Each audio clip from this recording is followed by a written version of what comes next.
Okay then, let's now summarize necessary concepts relating to AMI and instance types, because they are important to know for the AWS Cloud Practitioner exam.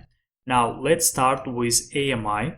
So AMI is a template which contains a software configuration like an operating system and software applications. In other words, from the provided list, you select the AMI, which includes your desired operating system and software application. All right. So the second one, you can launch multiple instances using the same AMI. In other words, let's say you want 10 instances, so that means 10 virtual servers, all right, which run on the Linux Red Hat. And Red Hat is an enterprise version of the Linux operating system.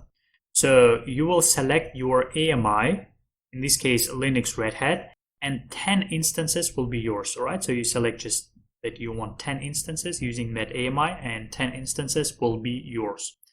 Now let's discuss the instance types. So instance types specify the hardware of your virtual server, like CPU and memory. So I think it's very clear.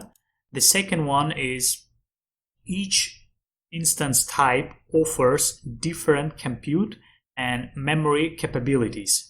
And it makes sense because each instance should offer you different hardware configuration, right?